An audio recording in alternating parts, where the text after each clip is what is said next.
ਅਜੂਨੀ ਸੈ ਭੰਗ ਗੁਰ ਪ੍ਰਸਾਦ ਜਪ ਆਦ ਸਚ ਜੁਗਾਦ ਸਚ ਹੈ ਵੀ ਸਚ ਨਾਨਕ ਹੋਸੀ ਵੀ ਸੂਰਾ ਸੋ ਪਹਿਚਾਨੀਐ ਜੋ ਲਰੈ ਦੀਨ ਕੇ ਹੇਤ ਪੁਰਜਾ ਪੁਰਜਾ ਕਟ ਮਰੈ ਕਬਹੁ ਨ ਛਾਡੈ ਖੇਤ ਗਗਨ ਦਮਾਮਾ ਬਾਜਿਓ ਹਰਿਓ ਨਿਸ਼ਾਨੈ ਕਾਉ ਖੇਤ ਜੋ ਮਾਂਡਿਓ ਸੂਰਮਾ ਆਬ ਜੂਝਨ ਕੋ ਦਾਓ ਸਜਣ ਸਚਾ ਪਾਤਸ਼ਾਹ ਸਿਰ ਸ਼ਾਹਾਂ ਦੇ ਜਿਸ ਪਾਸ ਬੈਠਿਆ ਸਭਨਾਂ ਦਾ ਵੇਸਾ। ਧੰਨ ਧੰਨ ਸਾਹਿਬ ਸ੍ਰੀ ਗੁਰੂ ਗ੍ਰੰਥ ਸਾਹਿਬ ਮਹਾਰਾਜ ਦੀ ਪਾਵਨ ਪਵਿੱਤਰ ਗੋਦ ਵਿੱਚ ਬਿਰਾਜਮਾਨ ਗੁਰੂ ਰੂਪ ਗੁਰੂ ਖਾਲਸਾ ਸਾਹਿਬ ਸੰਗਤ ਜੀ ਆਓ ਸਰਬੱਤ ਸੰਗਤਾਂ ਪਿਆਰ ਨਾਲ ਫਤਿਹ ਉਚਾਰਨ ਕਰੀਏ। ਵਾਹਿਗੁਰੂ ਜੀ ਕਾ ਖਾਲਸਾ ਵਾਹਿਗੁਰੂ ਜੀ ਕੀ ਫਤਿਹ। कबीर मोहे मरने का चाव है मरो तो हर के द्वार मत हर पूछे कौन है परा हमारे बार। कबीर जिस मरने ते जग डरै मेरा मन आनंद मरने ही ते पाईऐ पूर्ण परमानंद। धन धन साहिब श्री गुरु ग्रंथ साहिब महाराज दी साजी नवाजी गुरु रूप गुरु खालसा साध संगत जी अज आपां सारे जाने 1984 विच जो श्री अकाल तख्त साहिब ते अटैक होया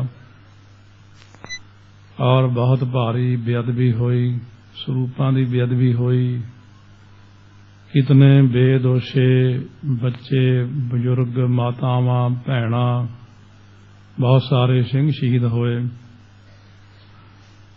धार्मिक स्थान की बेअदबी हुई। हर साल उन्हां समियां तो लैके असीं यह दिन 84 दे घलूघारे दिवस के संबंध विच संसार भर विच अज 6 जून नूं संगतां मना रहीआं। सो जिस प्रकार महापुरखों ने अपनी जिंदगी बतीत की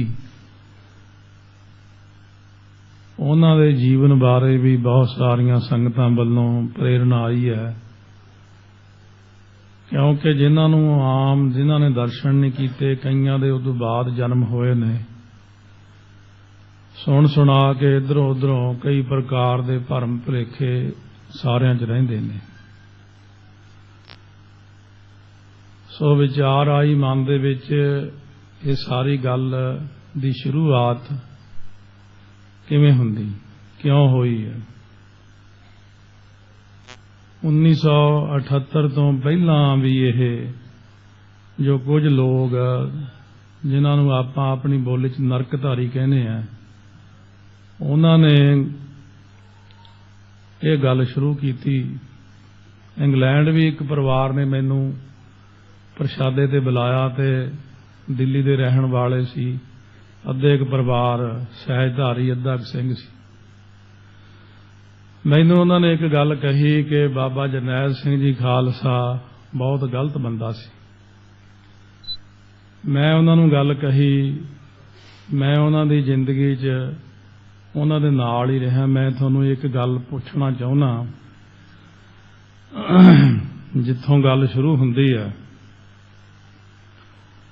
मैं क्या 10वें पातशाह ने 5 प्यारे कित्थे साजे सी कहने श्री आनंदपुर साहब। मैं क्या बहुत वधिया गल सी ना उन्होंने 5 प्यारे साजे सीस लए अमर छकाया सुरजीत कीते आप अमर छकिया। साडी आनंदपुर साहब केसगढ़ साहब साडी जन्म भूमि है खालसे दी। विसाखी वाले दिन ਉਹਦੇ ਨਾਲ ਉਰਲੇ ਪਾਸੇ जिथे हुण सरां बनी है इत्थे पहलां बिल्कुल खाली हुंदा सी थां बहुत वड्डा ग्राउंड सी कई किलियां विच ਸੋ ਇਹ ਨਰਕਧਾਰੀਆਂ ਨੇ ਉੱਥੇ ਬੜਾ ਵੱਡਾ ਪੰਡਾਲ ਲਾ ਕੇ ਇਹਨਾਂ ਦੇ ਨਕਲੀ ਗੁਰੂ ਨੇ ਉੱਥੇ ਲੱਖਾਂ ਦੇ ਇਕੱਠ ਵਿੱਚ ਕਿਹਾ ਸੀ, ਆਹ ਸਾਹਮਣੇ ਆਨੰਦਪੁਰ ਸਾਹਿਬ ਜਿੱਥੇ 10ਵੇਂ ਪਾਤਸ਼ਾਹ ਨੇ 5 ਪਿਆਰੇ ਸਾਜੇ ਆ, ਇਸੇ ਆਨੰਦਪੁਰ ਦੀ ਧਰਤੀ ਤੇ ਅੱਜ ਮੈਂ 7 ਸਿਤਾਰੇ ਸਾਜਦਾ ਹਾਂ। ਉਹਨਾਂ ਨੇ 7 ਸਿਤਾਰੇ ਬਣਾਏ ਆਪਣੇ, ਜਿਨ੍ਹਾਂ ਨੇ ਸ਼ਰਾਬੀ ਕਬਾਬੀ ਲੋਕ ਸੀ, ਵਿੱਚ ਗਲਤ ਕਿਸਮ ਦੇ ਬੰਦੇ। ਜਦੋਂ ਸਾਡੀ ਆਨੰਦਪੁਰ ਸਾਹਿਬ ਦੀ ਧਰਤੀ ਤੇ ਚੈਲੰਜ ਹੋ ਗਿਆ ਵੀ 5 ਪਿਆਰੇ 10ਵੇਂ ਪਾਤਸ਼ਾਹ ਨੇ ਬਣਾਏ ਨੇ, ਅਸੀਂ 7 ਸਿਤਾਰੇ ਸਾਜੇ ਨੇ। ਤੁਸੀਂ ਦੱਸੋ, ਜਿਹੜਾ ਸਿੱਖ ਹੈ, ਇਹ ਸਿੱਖ ਦੀ ਛਾਤੀ ਤੇ ਬਹਿ ਕੇ ਸਾਡੇ ਤਖਤ ਦੇ ਸਾਹਮਣੇ ਬਹਿ ਕੇ ਕੋਈ ਇਹ ਗੱਲ ਕਰੇ, ਫੇਰ ਗੁੱਸਾ ਆਉਂਦਾ ਹੀ ਬੰਦੇ ਨੂੰ ਵੀ 7 ਸਿਤਾਰੇ ਸਾਜਣ ਵਾਲਾ ਤੂੰ ਕੌਣ ਹੈ? ਇੱਕ ਬਿਲਕੁਲ ਸ਼ਰਾਬੀ ਬੰਦਾ, ਉਹਦਾ ਨਾਮ ਬਾਬਾ ਬੁੱਢਾ ਜੀ ਰੱਖਿਆ ਉਹਨਾਂ ਨੇ, ਜਿਹੜਾ ਬਹੁਤ ਹੀ ਜ਼ਿਆਦਾ ਗਲਤੀਆਂ ਕਰਦਾ, ਉਹਨੂੰ ਕਹਿੰਦੇ ਇਹ ਬੰਦਾ ਬਹੁਤ ਮਹਾਂਪੁਰਸ਼ ਹੈ। ਸਿੱਖ ਕੌਮ ਨੇ ਇਹ ਗੱਲ ਨੂੰ ਜਰਿਆ, ਪਰ ਜਦੋਂ ਇਹ ਜਾ ਕੇ 78 ਵਿੱਚ 13 ਅਪ੍ਰੈਲ ਨੂੰ ਉੱਥੇ ਬਹੁਤ ਵੱਡਾ ਇਹਨਾਂ ਨੇ ਪੰਡਾਲ ਲਾ ਕੇ ਸ਼ੁਰੂ ਕੀਤਾ ਆਪਦਾ ਕਰਮ, ਉਸ ਵਕਤ ਮਹਾਂਪੁਰਖ ਬਾਬਾ ਜਰਨੈਲ ਸਿੰਘ ਜੀ ਖਾਲਸਾ ਸ੍ਰੀ ਅੰਮ੍ਰਿਤਸਰ ਸਾਹਿਬ ਗੁਰੂ ਰਾਮਦਾਸ ਸਰਾਂ 'ਚ ਜਥੇ ਸਮੇਤ ਠਹਿਰੇ ਹੋਏ ਸੀ। ਉੱਥੇ ਆਪਣੇ ਅੰਮ੍ਰਿਤਸਰ ਸਾਹਿਬ ਅਖੰਡ ਕੀਰਤਨੀ ਜਥੇ ਦੇ ਮੁਖੀ ਅਤੇ ਹੋਰ ਸਾਰੇ ਸਿੰਘ ਇਕੱਠੇ ਹੋ ਕੇ ਗੁਰਮਤਾ ਕਰਨ ਆਏ ਮਹਾਂਪੁਰਖਾਂ ਨਾਲ। ਕਹਿੰਦੇ ਇਹਨਾਂ ਨੇ ਉੱਥੇ 7 ਸਿਤਾਰੇ ਸਾਜੇ ਆ, ਨਹੀਂ ਜਾਣੀ ਇੱਥੇ ਵੀ ਕੂੜ ਪ੍ਰਚਾਰ ਨਾ ਕਰਨ, ਆਪਾਂ ਨੂੰ ਇਹ ਪ੍ਰੋਟੈਸਟ ਕਰਨ ਦਾ ਤਾਂ ਹੱਕ ਹੈ ਨਾ, ਆਪਾਂ ਸਾਰੇ ਜਾਣੇ ਜਾ ਕੇ ਉੱਥੇ ਪ੍ਰੋਟੈਸਟ ਕਰੀਏ ਵੀ ਇਹ ਨਹੀਂ ਹੋਣਾ ਚਾਹੀਦਾ ਇੱਥੇ। ਉਸ ਵਕਤ ਮਹਾਂਪੁਰਖ ਆਪ ਨਾਲ ਜਾਣ ਲੱਗੇ, ਪਰ ਸਿੰਘਾਂ ਨੇ ਕਿਹਾ ਜੇ ਕੋਈ ਗੱਲ ਹੋ ਗਈ ਤੇ ਸਾਡੇ ਲਈ ਬਹੁਤ ਮੁਸ਼ਕਲ ਹੈ, ਤੁਸੀਂ ਨਾ ਜਾਓ, ਅਸੀਂ ਸਿੰਘ ਜਾਂਦੇ ਹਾਂ ਸਾਰੇ। ਇਹ ਦੋਨੋਂ ਜਥੇਬੰਦੀਆਂ ਉੱਥੇ ਇਕੱਠੇ ਹੋ ਕੇ ਗਏ। ਸਿੰਘਾਂ ਕੋਲ ਕੋਈ ਉਹ ਹਥਿਆਰ ਨਹੀਂ ਸੀ ਵੀ ਲੜਨ ਗਏ ਸੀ, ਉਹ ਪਿਆਰ ਨਾਲ ਹੀ, ਕਿਉਂਕਿ ਆਪਾਂ ਪ੍ਰੋਟੈਸਟ ਕਰ ਸਕਦੇ ਵੀ ਸਾਨੂੰ ਇਹ ਚੰਗੇ ਨਹੀਂ ਲੱਗਦੇ ਵੀ ਇਹ ਗਲਤ ਗੱਲਾਂ ਕਰਦੇ।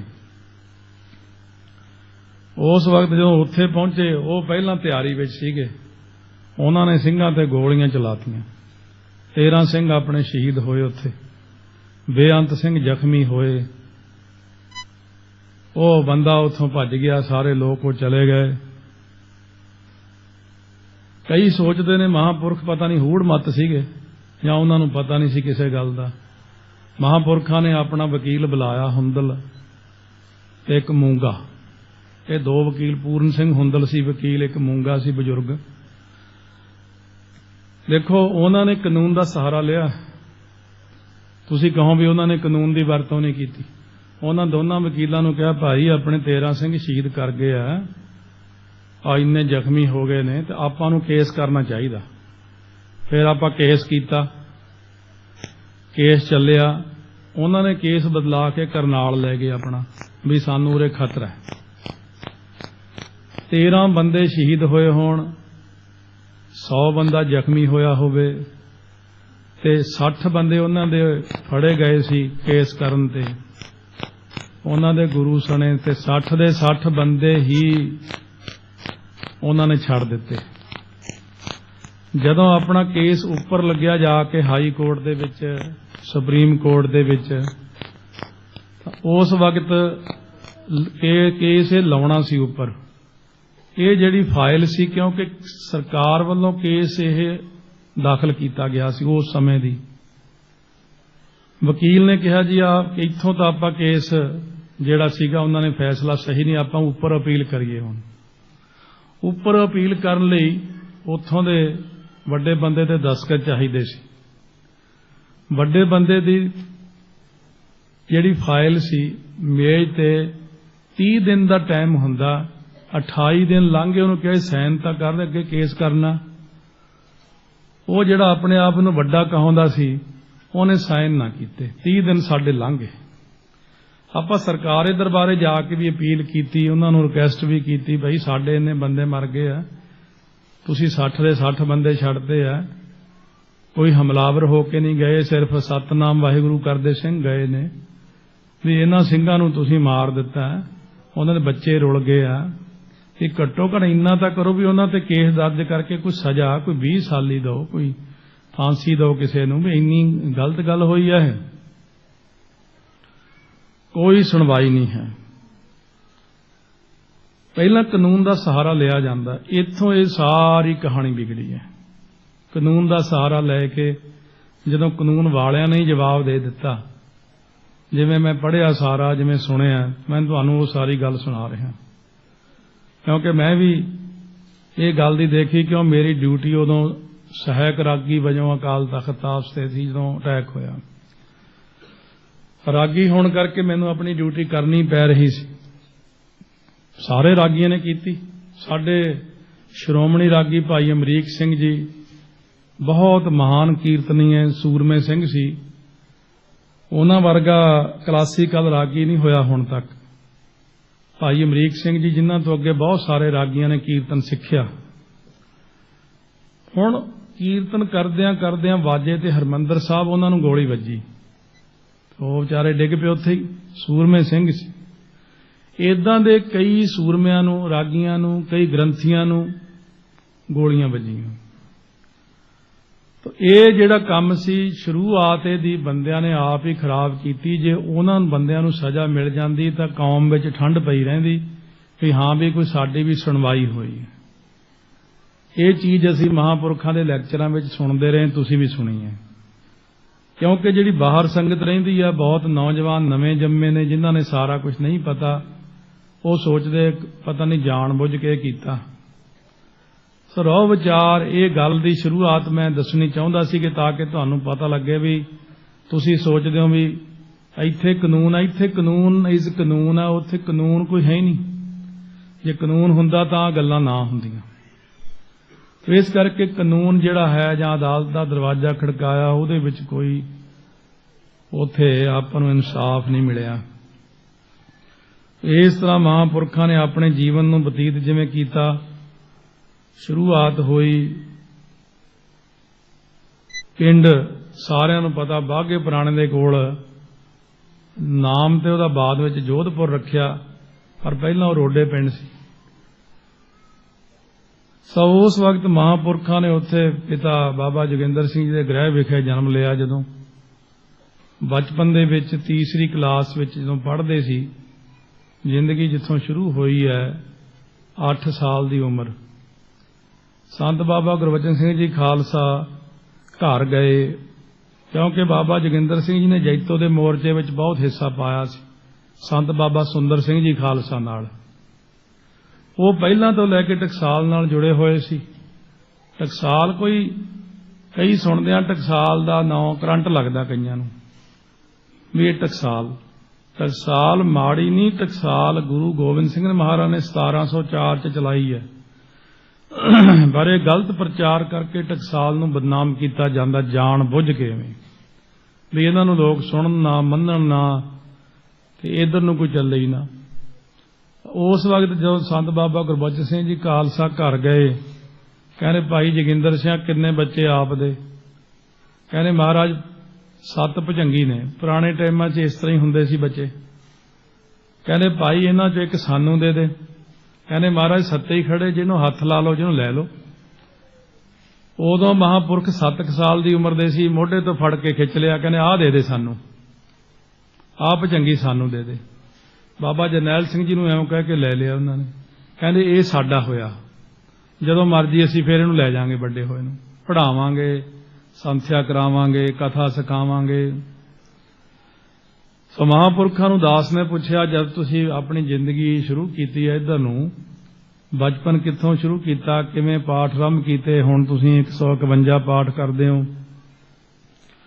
5 ग्रंथी रोज करदे हो, सहज पाठ दा भोग महीने बाद पाउने हो, फिर 7 बाणियां भी करनियां हुंदियां, किन्ना क टाइम लग जांदा तुहानूं? कहंदे मैनूं 22 घंटे लग जांदे ने, मैं 2 घंटे सिर्फ सौना। ये वड्डे होण दी गल। कहंदे जदों मैं तीसरी क्लास विच सी, 8 साल दा, मैं स्कूलों आके अपना बैग रखिया, बस्ता मंजे ते पै गया 8 साल दी उम्र च। पिता जी बाहरों आए, बाबा जोगिंदर सिंह जी आके कहते ਉਹ ਪਚੰਗੀਆ ਤੂੰ ਲੰਮਾ ਪਿਆ ਹੈ, ਸਕੂਲੋਂ ਆ ਕੇ ਉੱਥੇ ਤੂੰ ਹਲ ਵਾਹ ਕੇ ਆਇਆ, ਉੱਠ ਕੇ ਜਪਜੀ ਸਾਹਿਬ ਦੇ 5 ਪਾਠ ਕਰ। ਕਹਿੰਦੇ ਹੁਣ ਪਿਤਾ ਜੀ ਦਾ ਮੈਂ ਆਗਿਆਕਾਰੀ ਪੁੱਤ ਸੀ, ਜਦੋਂ ਉਹਨਾਂ ਨੇ ਹੁਕਮ ਕੀਤਾ ਜਦ ਹੀ ਪੋਥੀ ਲਈ ਤੇ 5 ਜਪਜੀ ਸਾਹਿਬ ਕੀਤੇ। ਇਹ ਪ੍ਰੇਰਣਾ ਹੁੰਦੀ ਨਿਰੰਕਾਰ ਵੱਲੋਂ, ਜਦੋਂ ਕਿਸੇ ਨੂੰ ਲਾਉਣਾ ਹੋਵੇ ਨਾਮ ਵਾਲੇ ਪਾਸੇ 5 ਪਾਠ ਕਿੰਨੇ ਮਹੀਨੇ ਕਰਦੇ ਕਰਦੇ ਕਹਿੰਦੇ ਇੱਕ ਦਿਨ 6ਵਾਂ ਵੀ ਕਰ ਲਿਆ, ਫਿਰ ਵੀ ਵਿਹਲੇ ਤਾਂ ਬੈਠੇ ਚੱਲ ਹੋਰ ਪੜ੍ਹ ਲੈ, ਫਿਰ 10 ਪਾਠ ਕਰਨ ਲੱਗ ਗਿਆ। ਕਹਿੰਦੇ ਮੈਂ ਕਹਿੰਦੇ ਜਿਵੇਂ ਬਈ ਮਹਾਰਾਜ ਦੀ ਕਿਰਪਾ ਸੀ, ਮਨ ਟਿਕਿਆ, ਕੁਛ ਆਨੰਦ ਜਿਹਾ ਆਇਆ। ਪਰ ਇੱਕ ਚੀਜ਼ ਸੀ, ਉਹਨਾਂ ਜ਼ਮਾਨਿਆਂ 'ਚ ਨਾ ਅਖਬਾਰ ਹੁੰਦਾ ਸੀ, ਨਾ ਟੀਵੀ ਹੁੰਦਾ ਸੀ, ਨਾ ਕੋਈ ਐਸੀਆਂ ਵੈਸੀਆਂ ਗੱਲਾਂ, ਨਾ ਕੋਈ ਕਾਮਿਕ ਹੁੰਦੇ ਸੀ ਬੱਚਿਆਂ ਦੇ, ਪਿੰਡਾਂ ਦੇ ਨਿਆਣੇ ਬਸ। ਕਹਿੰਦੇ ਮੈਂ ਆਖਿਆ ਚੱਲ ਵਿਹਲਾ ਬੈਠਾ ਕਰਦਾ ਕੀ ਹੋਰ ਕਰ ਲੈਣੇ। ਕਹਿੰਦੇ ਫਿਰ 15, 20, 25, 50, 100 ਤੱਕ ਚਲਿਆ ਗਿਆ। ਮੈਂ ਜਿਉਂ ਜਿਉਂ ਵੱਡਾ ਹੁੰਦਾ ਗਿਆ, ਪਾਠ ਵਧਾਉਂਦਾ ਗਿਆ। ਮੈਂ ਕਿਹਾ 5 ਗ੍ਰੰਥੀ ਕਿਵੇਂ ਸ਼ੁਰੂ ਕੀਤੀ? ਕਹਿੰਦੇ ਸਾਡੇ ਪਿੰਡ ਬਾਬਾ ਗੁਰਬਚਨ ਸਿੰਘ ਜੀ ਖਾਲਸਾ ਆਏ ਸੀਗੇ, ਸੰਤ ਕਰਤਾਰ ਸਿੰਘ ਨਾਲ ਮੇਰੀ ਦੋਸਤੀ ਸੀਗੀ। ਜਦੋਂ ਮੈਂ ਉਮਰ 'ਚ ਥੋੜਾ ਵੱਡਾ 18 ਸਾਲ ਦਾ ਹੋਇਆ, ਕਹਿੰਦੇ ਮੈਂ ਮਹਾਂਪੁਰਖਾਂ ਨੂੰ ਕਿਹਾ ਵੀ ਆ ਸਾਰੇ ਸਿੰਘਾਂ ਤੇ ਬੜੀ ਕਿਰਪਾ, ਵੀ ਮੇਰੇ ਤੇ ਵੀ ਕਿਰਪਾ ਕਰਾਓ। ਕਹਿੰਦੇ ਉਹ ਬਾਬਾ ਕਰਤਾਰ ਸਿੰਘ ਜੀ ਖਾਲਸਾ ਕਹਿੰਦੇ ਐਂ ਕਰ, ਸੰਤਾਂ ਨੇ ਹੁਣ ਕਥਾ ਤੋਂ ਬਾਅਦ ਅੱਧਾ ਪੌਣਾ ਘੰਟਾ ਨਾ ਤਾਬਿਆ ਬਹਿ ਕੇ ਪਾਠ ਕਰਦੇ ਹੁੰਦੇ ਨੇ। ਇਹ ਗੱਲ ਮੈਂ ਗਿਆਨੀ ਗੁਰਦੇਵ ਸਿੰਘ ਜੀ ਜਿਹੜੇ ਇੰਗਲੈਂਡ ਵਿੱਚ ਰਹਿੰਦੇ ਨੇ, 87 ਸਾਲ ਦੀ ਉਮਰ ਆ, ਗੜਵਈ ਰਹੇ ਸੰਤਾਂ ਦੇ। ਮੈਂ ਕਿਹਾ ਤੁਸੀਂ ਤਾਂ ਪਿੱਛੇ ਖੜਦੇ ਹੁੰਦੇ, ਪੱਖੀ ਕਰਦੇ ਹੁੰਦੇ ਗਰਮੀਆਂ 'ਚ, ਉਹ ਕਿਹੜੀ ਬਾਣੀ ਪੜ੍ਹਦੇ ਹੁੰਦੇ ਜ਼ਿਆਦਾ? ਗਿਆਨੀ ਗੁਰਦੇਵ ਸਿੰਘ ਕਹਿੰਦੇ ਇੱਕ ਤਾਂ ਸਹਿਜ ਪਾਠ ਦੇ 40 ਪੱਤਰੇ ਰੋਜ਼ ਕਰਦੇ ਸੀ, ਇੱਕ ਉਹਨਾਂ ਦੀ ਇਹ ਸੀ, ਇਹ ਕਹਿੰਦੇ ਰੱਬ ਜਾਣੇ ਦੀ 825 ਅੰਗ ਤੋਂ 830 ਅੰਗ ਤੱਕ ਰੋਜ਼ ਉਹਨਾਂ ਨੇ ਹੌਲੀ ਹੌਲੀ ਪਾਠ ਕਰਨਾ। ਮੈਂ ਕਿਹਾ ਉਹ 'ਚ ਕੀ ਖਾਸੀਅਤ? ਕਹਿੰਦੇ ਤੂੰ ਆਪ ਪੜ੍ਹ ਕੇ ਦੇਖ ਲਈ। ਫਿਰ ਮੈਂ ਉਹ ਪੜ੍ਹੇ ਵੀ, ਤੁਸੀਂ ਵੀ ਪੜ੍ਹ ਕੇ ਦੇਖ ਲਿਓ। 825 ਤੋਂ 830 ਅੰਗ ਤੱਕ ਉਹ 5 ਅੰਗਾਂ ਨੂੰ ਰੋਜ਼ ਹੀ ਪੜ੍ਹਨਾ, ਵਿਚਾਰ ਕੇ ਵਿਚਾਰ ਕੇ ਵਿਚਾਰ ਕੇ। ਦਰਸ਼ਨ ਦੇਖਤ ਦੋਖ ਨਸੇ, ਦਰਸ਼ਨ ਦੇਖਤ ਦੋਖ ਨਸੇ, ਕਬਹੁ ਨ ਹੋ ਅਦ੍ਰਿਸ਼ਟ ਅਗੋਚਰ, ਜੀ ਕੈ ਸੰਗ ਬਸੇ, ਜੀ ਕੈ ਸੰਗ ਬਸੇ। ਕਹਿੰਦੇ ਉਹ ਐਂ ਕਰੀ ਜਾਂਦੇ ਹੁੰਦੇ ਬੈਠੇ। ਕਹਿੰਦੇ ਜੇ ਉਹਨਾਂ ਨੇ ਰਮਾਲਾ ਪਾਤਾ ਮਹਾਰਾਜ ਤੇ, ਫੇਰ ਲੰਬਾ ਲੰਬਾ ਬੋਲੀ ਜਾਣਾ, ਇੱਕ ਓੰਕਾਰ, ਇੱਕ ਓੰਕਾਰ। ਕਹਿੰਦੇ ਉਹ ਆਪਣੀ ਮੌਜ ਵਿੱਚ ਬੈਠੇ ਇਦਾਂ ਕਰੀ ਜਾਂਦੇ ਹੁੰਦੇ ਸੀ। ਬਾਬਾ ਕਰਤਾਰ ਸਿੰਘ ਜੀ ਖਾਲਸਾ ਕਹਿਣ ਲੱਗੇ, ਜਰਨੈਲ ਸਿੰਘ ਐਂ ਕਰੀ, ਕੋਲ ਜਾ ਕੇ ਖੜ ਜੀ ਹੱਥ ਜੋੜ ਕੇ। ਉਹ ਤੈਨੂੰ ਬੜਾ ਦਬਕਾ ਦਬਕਾ ਮਾਰਨਗੇ, ਕਈ ਕੁਝ ਕਹਿਣਗੇ, ਤੂੰ ਹਿੱਲੀ ਨਾ। ਪਾਵੋਂ ਦਾਨ ਢੀਠ ਹੋਏ ਮੰਗੋ, ਮੁਖ ਲਾਗੈ ਸੰਤਰੇ ਨਾਲ। ਮਹਾਂਪੁਰਸ਼ ਕਹਿੰਦੇ ਮੈਂ ਲਾਗੇ ਜਾ ਕੇ ਖੜ ਗਿਆ ਏਦਾਂ ਨੀਵੀਂ ਪਾ ਕੇ। ਕਹਿੰਦੇ ਹਾਂ ਵੀ ਕੀ ਅਬ ਚੰਗਿਆ, ਮਹਾਰਾਜ ਕਿਰਪਾ ਕਰ ਦਿਓ।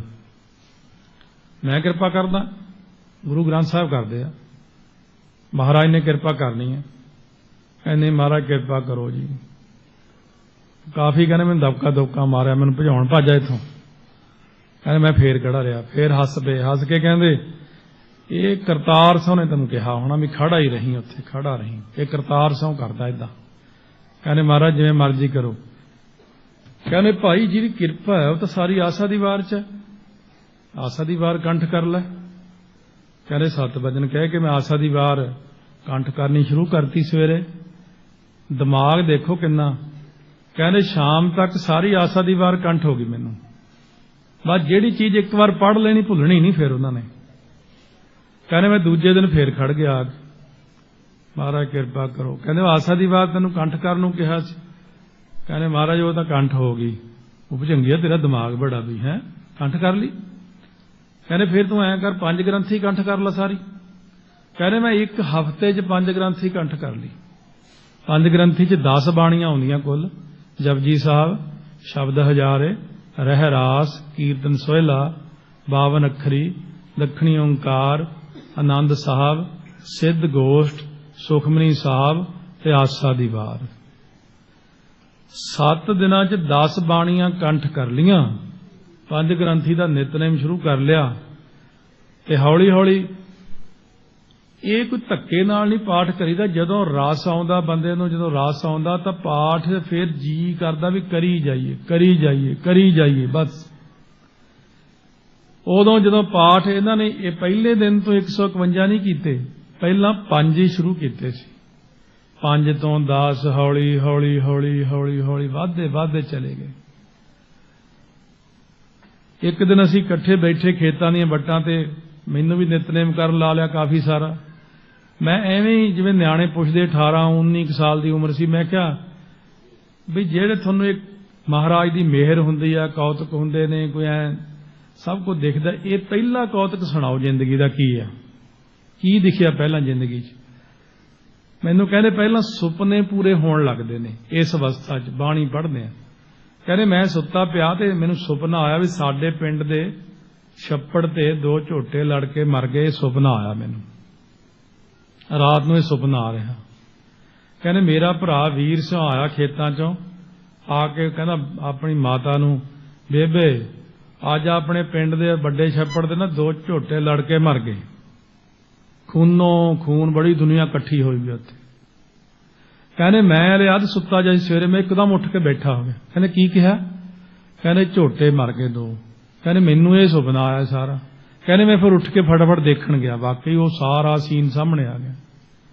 ਕਹਿੰਦੇ ਹੌਲੀ ਹੌਲੀ ਹੋਰ ਸੁਪਨੇ, ਮਹਾਤਮਾ, ਕੋਈ ਸਾਧੂ ਸੰਤ, ਕੋਈ ਧਾਰਮਿਕ ਸਥਾਨਾਂ ਦੇ ਦਰਸ਼ਨ ਹੋਈ ਜਾਣੇ ਮੈਨੂੰ।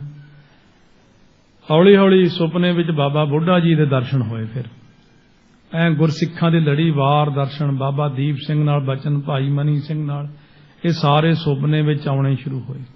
ਕਹਿੰਦੇ ਫਿਰ ਬੰਦੇ ਦਾ ਵਿਰਾਗ ਹੋਰ ਵੱਧ ਜਾਂਦਾ।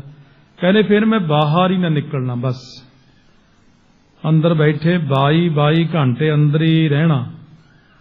ਕਹਿੰਦੇ ਜੇ ਮੈਂ ਆਖਣਾ ਵੀ ਜੇ ਮੈਂ ਬਾਹਰ ਨਿਕਲਿਆ ਕੋਈ ਗੱਲਾਂ ਕਰੂ, ਕੋਈ ਮੱਥੇ ਲੱਗੂਗਾ, ਕਹਿੰਦੇ ਇੰਨਾ ਵਿਰਾਗ ਸੀ ਮਨ 'ਚ, ਬਾਹਰ ਨਾ ਜਾਣਾ, ਬਸ ਪਾਠ ਕਰੀ ਜਾਣਾ ਕਰੀ ਜਾਣਾ। ਕਹਿੰਦੇ ਇੱਕ ਵਾਰ ਮੈਂ ਮਨ 'ਚ ਫੁਰਨਾ ਕਰ ਲਿਆ ਵੀ ਮੈਂ ਪਾਠ ਕਰਦਾ ਜਪਜੀ ਸਾਹਿਬ ਦੇ। ਗੁਰੂ ਨਾਨਕ ਸਾਹਿਬ ਨੇ ਜਪਜੀ ਸਾਹਿਬ ਉਚਾਰਨ ਕੀਤਾ ਹੈ ਵੀ ਗੁਰੂ ਨਾਨਕ ਸਾਹਿਬ ਦੇ ਦਰਸ਼ਨ ਹੋਣੇ ਚਾਹੀਦੇ ਆ। ਬੜਿਆਂ ਬੜਿਆਂ ਨੂੰ ਹੁੰਦੇ ਨੇ, ਮਹਾਂਪੁਰਖਾਂ ਨੂੰ, ਮੈਨੂੰ ਵੀ ਹੋਣੇ ਚਾਹੀਦੇ ਨੇ। ਉਸ ਵਕਤ ਕਹਿੰਦੇ ਵੀ ਅੰਦਰੀ 1.25 ਮਹੀਨਾ ਰਿਹਾ। ਇਹ ਮੈਨੂੰ ਉਹਨਾਂ ਨੇ ਆਪ ਗੱਲ ਸੁਣਾਈ ਸੀ, ਕਿਉਂਕਿ ਦਾਸ ਬਚਪਨ ਤੋਂ ਵਿਦਿਆਰਥੀ, ਜਦੋਂ ਉਹ ਵਿਦਿਆਰਥੀ ਸੀ ਅਸੀਂ ਵੀ ਵਿਦਿਆਰਥੀ ਸੀ, ਸੰਤ ਕਰਤਾਰ ਸੁਣਾਉਂਦੇ। ਕਹਿੰਦੇ ਐ ਮੈਂ ਜਿਹੜੇ ਸੜਕ ਵਾਲੇ ਰੋੜੇ ਹੁੰਦੇ ਵੱਡੇ ਵੱਡੇ ਖਾਸੇ ਸਾਰੇ ਵਿਛਾ ਕੇ ਉੱਤੇ ਕਿੱਕਰ ਦੀਆਂ ਹਰੀਆਂ ਸੂਲਾਂ ਸਿੱਟ ਲੀਆਂ ਉਹਨਾਂ ਤੇ। ਕਹਿੰਦੇ ਮੈਂ ਇੰਨੀ ਕਰੜੀ ਕਮਾਈ ਕੀਤੀ ਵੀ ਜਦ ਮੈਂ ਸੌਣਾ 2 ਘੰਟੇ ਤਾਂ 2 ਘੰਟੇ ਉਹ ਸੂਲਾਂ ਦੇ ਉੱਤੇ ਸੌਣਾ। ਕਹਿੰਦੇ ਮੈਨੂੰ ਤਾਂ ਵੀ ਨੀਂਦ ਆ ਜਾਂਦੀ ਸੀ, ਕਿਉਂਕਿ 22 ਘੰਟੇ ਜਾਗਦੇ ਨਿਕਲ ਜਾਣੇ। ਕਹਿੰਦੇ ਮੈਂ ਉੱਠ ਕੇ ਜਿਹੜੀਆਂ ਸੂਲਾਂ ਚੁਬੜੀਆਂ ਉਹ ਕੱਢ ਦੇਣੀਆਂ ਪਿੰਡੇ 'ਚ। ਦੇਖੋ ਜਿਹੜੀ ਉਹਨਾਂ ਨੇ ਸੁਣਾਈ ਚੀਜ਼ ਆਮ ਅਸੀਂ ਫਿਰ, ਕਿਉਂ ਮੈਨੂੰ ਇਹ ਹੁੰਦਾ ਵੀ ਕਈ ਲੋਕ ਪਤਾ ਨਹੀਂ ਭਰੋਸਾ ਕਰਦੇ ਕਿ ਨਹੀਂ ਕਰਦੇ ਇਹਨਾਂ ਗੱਲਾਂ ਤੇ।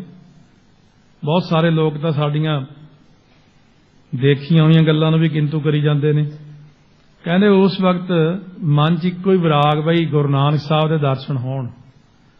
ਕਹਿੰਦੇ ਅੱਧਾ ਕੱਪ ਦੁੱਧ ਦਾ, ਚੌਥਾ ਹਿੱਸਾ ਰੋਟੀ ਦਾ ਮੈਂ 24 ਘੰਟੇ 'ਚ ਖਾਂਦਾ ਸੀ। ਉਹ ਵੀ ਭਾਈ ਵੀਰ ਸਿੰਘ ਮੇਰੇ ਭਰਾ ਨੇ ਆਲੇ ਜਿਹੇ 'ਚ ਰੱਖ ਕੇ ਪਰਦਾ ਲਾਇਆ ਹੋਇਆ ਸੀ, ਮੱਥੇ ਨਹੀਂ ਸੀ ਲੱਗਦਾ ਕਿਸੇ ਦੇ। ਮੈਂ ਕਹਿੰਦੇ ਜਦ 38 ਦਿਨ ਲੰਘੇ ਮੈਨੂੰ, ਕਹਿੰਦੇ ਇੰਨਾ ਸਰੀਰ ਹੋ ਗਿਆ, ਖਿੱਚਿਆ ਗਿਆ। ਇਹ ਕਹਿੰਦੇ ਬਾਣੀ ਦੀ ਉਹ ਪੰਕਤੀ ਹੈ, ਰਾਮ ਰਤਨ ਤਾਂ ਪਾਈ ਹੈ ਜੋ ਪਹਿਲੇ ਤਜੈ ਸਰੀਰ, ਕਾਲੀ ਕੋਇਲ ਤੂੰ ਕਿਤ ਗੁਣ ਕਾਲੀ, ਆਪਣੇ ਪ੍ਰੀਤਮ ਕੇ ਹਉ ਬਿਰਹੋਂ ਜਾਲੀ। ਕਹਿੰਦੇ ਇੰਨਾ ਵਿਰਾਗ ਆ ਗਿਆ, ਕਹਿੰਦੇ ਮੈਂ ਸਰੀਰ ਛੱਡ ਗਿਆ, ਲੰਮਾ ਪਿਆ, ਸਰੀਰ ਹੀ ਛੱਡ ਗਿਆ ਆਪਣਾ। 38 ਦਿਨ ਹੋ ਗਏ ਸੀ ਕਹਿੰਦੇ ਮੈਨੂੰ। ਕਹਿੰਦੇ ਜਦ ਮੈਂ ਕਹਿੰਦੇ ਸੱਚਖੰਡ ਦੇ ਦਰਵਾਜ਼ੇ ਤੇ ਚਲਾ ਗਿਆ, ਕਹਿੰਦੇ ਅੱਗੇ ਗੁਰੂ ਨਾਨਕ ਦੇਵ ਜੀ ਖੜੇ ਆ। ਕਹਿੰਦੇ ਭਾਈ ਹਾਲੇ ਤਾਂ ਸੇਵਾ ਲੈਣੀ ਹੈ, ਕਿੱਧਰ ਤੁਰਿਆ ਹੋਣਾ, ਚੱਲ ਪਿੱਛੇ। ਕਹਿੰਦੇ ਜਦੇ ਥੋੜੀ ਦੇਰ ਬਾਅਦ ਫਿਰ ਮੈਂ ਜਿਉਂਦਾ ਹੋ ਗਿਆ। ਕਹਿੰਦੇ 40ਵੇਂ ਦਿਨ ਫਿਰ ਗੁਰੂ ਨਾਨਕ ਸਾਹਿਬ ਨੇ ਮੈਨੂੰ ਦਰਸ਼ਨ ਦਿੱਤੇ। ਕਹਿੰਦੇ ਮੈਂ ਬਹੁਤ ਖੁਸ਼ ਹੋਇਆ। ਕਹਿੰਦੇ ਫਿਰ ਇੱਛਾ ਹੋਈ 10ਵੇਂ ਪਾਤਸ਼ਾਹ ਦਰਸ਼ਨਾਂ ਦੀ। ਦੁਬਾਰਾ ਵੀ 38ਵੇਂ ਦਿਨ ਸਰੀਰ ਛੱਡ ਗਏ ਸੀ। ਫਿਰ संत करतार सिंह जी खालसा नाल उदों पहलां बाबा गुरबचन सिंह जी खालसा होए ने। उन्हां ने फिर कहा चंगिया हले कित्थे आउणा, चल पिछे सेवा लैणीआं ने। कहंदे फिर मैं आके उत्थे जिउंदा हो गया। कहंदे फिर मैनूं 40वें दिन महाराज 10वें पातशाह दर्शन होए। तीजी वार यह महिते इन्नी बंदगी की, महिते किरपा हुई। चौथी वारी असी हजूर साहब 1975 च इकट्ठे गए सी, सारा जथा गया सी। टकसाल 300 सिंह बाबा करतार सिंह जी खालसा नूं इन्हां ने बेनती की, मैं उरे रह के 101 जपजी साहब करना चाहुंदा जां 151, मैनू इच्छा मैनू महाराज फिर दर्शन देण, किरपा करन इत्थों, क्योंकि सारे महापुरखों ते इत्थों ही किरपा हुई। बाबा आनंद सिंह जी ते, बाबा आतर सिंह जी ते, बाबा सुंदर सिंह जी ते, बाबा जवाला सिंह जी ते, बाबा निधान सिंह जी ते, जिन्नियां महापुरखों ते किरपा हुंदी हजूर साहब तो ही हुंदी।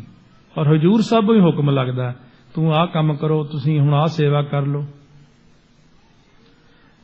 उस वक्त जब विचार कही तां संतां ने सारे जथे नूं बिठा के एक गल कही भी जिहड़ा 101 जपजी साहब दा पाठ करना चाहुंदा भाई खुशी नाल इत्थे रह सकदा। उदों 9 सिंह उठ के खड़े होए, ये भी विच खड़े हो गए। उदों दास भी खड़ा हो गया। मैं क्या मैं महाराज जी नवां सिंह है, मैं 51 जपजी साहब ते 5 ग्रंथी दा पाठ कर लूंगा। संत करतार सिंह मैनू कहंदे क्यों तू रोटी नहीं खांदा? मैं झाकिया महापुरखों वाल बाबा जरनैल सिंह, मैं भी इहदा काम खराब हो जाना, मैनू रहन देना। मैनू इशारे नाल कहंदे हाँ कर दे। मैं चलो जी ठीक है, मैं 101 पाठ करूंगा। क्यों बंदे दी हिम्मत नहीं पैंदी इन्ने पाठ करन दी जद कदे पहला ना कीते होण। उस वक्त हाँ करती, अरदास करके पाठ आरंभ भी कीते और पाठ करदे असी जोगिंदर सिंह जी मोनी सी उदों जथेदार साहब, उन्हां कोल चले गए। सारे सिंह महापुरखों ने कहा मोनी जी तुसी गुरु दे वजीर हो, इत्थे सेवा करदे हो, तुसी महापुरख हो, सानू दसो सानू इन्ने पाठ किवें करने चाहिए ने, कोई तरीका दसो।